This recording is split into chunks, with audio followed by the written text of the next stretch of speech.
So I've bought over 200 homes, and here is how. Coming out of college, I was dead broke because I believed my parents, who told me that growing up, I could be anything that I wanted. And I chose to be in the NBA. Obviously, that didn't work out. So coming out of school, I had to get a job. And my very first job was a sales gig, and it went horribly. In my first 8 months, I only made 3 sales. So now I'm not in the NBA and I'm dead broke. I always heard that millionaires were made through real estate, but I never really considered it until I read the book Rich Dad Poor Dad. And in that book, it talked about how assets could work for you while you sleep. That sounded pretty good to a broke dude. And truthfully, I was not a very good employee. So whatever could get me out of having a boss and doing something I didn't want, that's what I wanted. And so after reading Rich Dad Poor Dad, there was one problem. It took me 18 months to buy my first property. Why? Because I was freaking broke. And so no one would give this kid a loan. It wasn't until I learned the 3 lessons in this video that I was able to buy over 20 plus deals a year. And it all started when I learned the power of using other people's money. And no, I'm not talking about a rich uncle, which I don't have, by the way. I'm talking about when I first wanted to buy real estate, I decided I wanted to buy a duplex. And so I wanted to live in one side and I wanted to rent out the other. There was one problem. Again, I had no money. And so I actually had a negative net worth and I was renting out a house with 2 other dudes at the time. Nonetheless, I called a real estate agent because I knew I wanted to buy real estate. And I told him my plan. I was like, and after I told him my plan, he goes, "Have you been pre-approved?" And I asked, "What do you mean?" And then he educated me on not only what a bank was. And so he said a bank is going to have to lend you money. In order for that to happen, they have to be pre-approved to give you money. So I was like, okay, naturally, I called the bank. And they asked for my documents. They said, okay, we need tax returns and they need your personal financial statement. I was like, you might as well be speaking gibberish because I did not know what either of these things were. To be honest with you, I never filed taxes. I always had my parents do it. And so thankfully, they gave me some guidance on what I needed to do. I got my taxes. I built my personal financial statement, which showed I had a negative net worth. And just like that, I was off to the races. No, just like that, I still got denied a bond loan. So they denied me because they said I needed income to get a loan. Crazy idea, right? That you need to have income to get a loan. And so here's the key part. When they said you can't have a loan, I asked why. And they told me. They said I was working in sales, which is a 1099 contractor job, and I had to have 2 years of experience for them to be able to lend on this because it's a sales job is not stable. It could go up and down. And so I said, okay, what do I need to do to be able to get a loan today? Because I don't want to wait 2 years to get a loan. And they said, you need to get a salary job, something that's stable. And so I started looking for salary jobs. I listened to what they said and I started looking. And eventually I skimmed all the jobs. I was living in Fort Collins at the time. I went through for 3 weeks, job after job after job. I applied, I interviewed, and the best job that I got was working at Best Buy. And I was like, I don't think I want to work for $18 an hour at Best Buy. And so that led me on a journey of like, okay, where else could I get a job? And so instead of staying in Fort Collins, I started looking nationwide. Where could I get a good job? And this girl I was talking to at the time, now my wife, sent me this job in Omaha. And it was a sales gig, but it was salary plus commission. And so I interviewed at the place, and the next day they invited me for an in-person interview. I drove down here, I got the job offer, I accepted it, and just like that, in 2 weeks, I was moving to Omaha, Nebraska. Never thought I'd be here. But nonetheless, I had the job, and now I had the proof of income. And then I talked to a banker here, and I was able to get a loan. And boom, I had my pre-approval. And just like that, I bought 20 plus deals. No, it didn't happen like that. So finally I got to Omaha, I found a bank there, and I got approved, and I was ready to buy real estate, baby. And I did. I bought a lot of it. I didn't have the rich uncle, I didn't have a high-paying job, and I didn't have money. But what I did have was a character trait that you can take with you and that you can have right now, and that's resourcefulness. Every time I got told no, I asked why, and then I asked how. So when I got told no, I couldn't get a loan, I asked, okay, what did I need to get a loan, right? Why did I not get approved? How do I get approved? Those 2 questions allowed me to pivot and pivot and pivot and pivot until I could find a way that made sense. So not everyone has the resources. I sure didn't, but we all get to have and find the resources necessary if we just keep looking and becoming resourceful. So now when you go to buy real estate, the huge power I used to use other people's money. And again, I didn't have money. So I partnered with the bank, and the bank became my financing partner. And this is still, to this date, my favorite financing partner is the bank. It finances most of my deals. So if you're just starting out, the bank will finance between 80 to 97% of the purchase price. Okay, so that means you can bring very, very little money to buy a home. And if you're a veteran or a first-time home buyer, you might be able to fund up to 100% of your first home using these products. So go talk to a bank. Otherwise, if you're a conventional buyer, you can use just 5% down to buy deals. Understanding financing is fundamental when you're going to buy real estate. And so some of you might be like, okay, Wyatt, I get it. I've bought some houses, but like, how did you buy like 50 in a year? Well, I understood financing at a deeper level. And so as I got better and better and started getting more immersed in the financing world, at first I started buying real estate using a first-time home buyer loan. Then I started using my parents' HELOC. My parents, they didn't have cash, but they had their house paid off. And so I convinced them to set up a home equity line of credit on their home. And I was able to borrow money from that line of credit to then buy houses.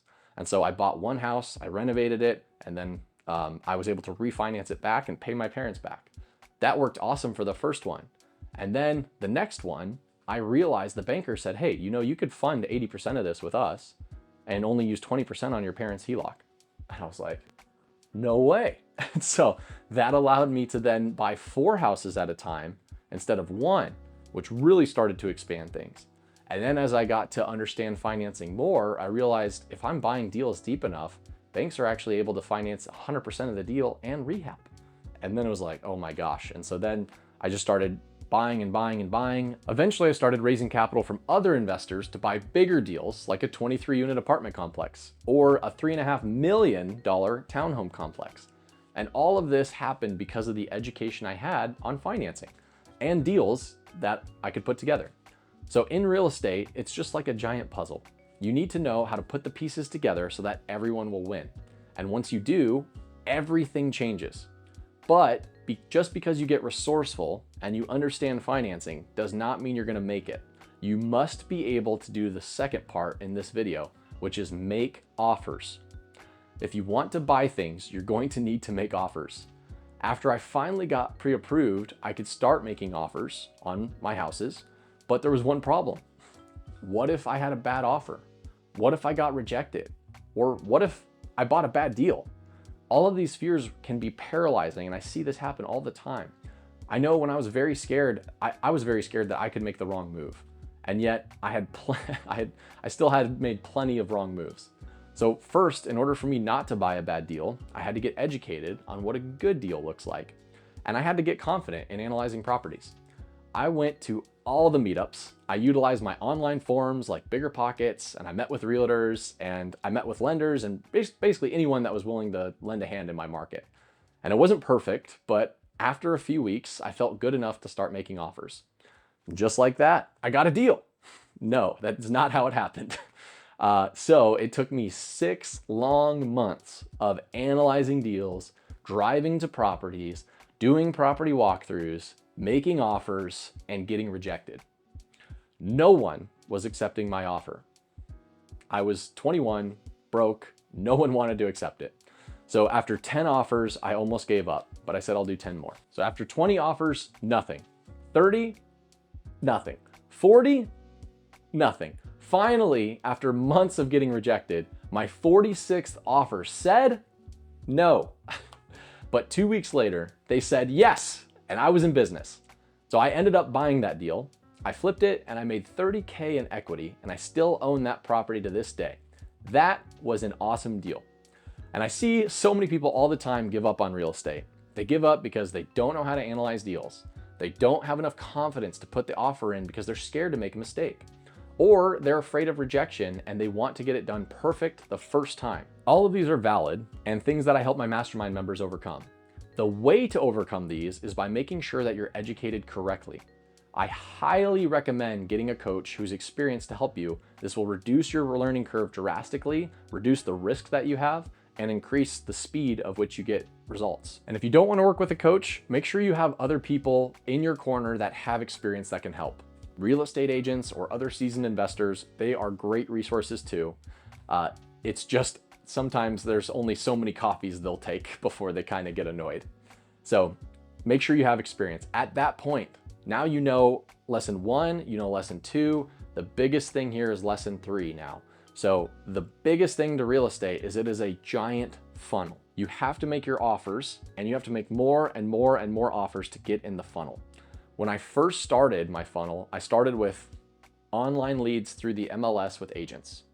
Eventually, I started adding wholesalers. So wholesalers would start to send me things as well as agents. And I would run the numbers, I would make my offers, and I bought my first 9 deals through real estate agents and wholesalers. Eventually, I said, okay, I'm only building my funnel with 2 sources. How do I get more leads?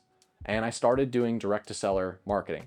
Now, I didn't just jump into this blind. Again, I hired a coach, they reduced my risk, they increased my learning curve, and just like that, I was able to buy 22 deals that next year through direct to seller marketing. I was able to fill my funnel through direct to seller leads through my different marketing campaigns. And I also had on-market leads coming and wholesaler leads coming through me. So I had 3 channels coming into my funnel. My funnel got so full that I could not keep up with everything. So at this point in my life, I have a full-time appointment setter that sets all of my appointments for my calendar. I have a dispo agent that helps dispo all of the properties that we're not going to keep.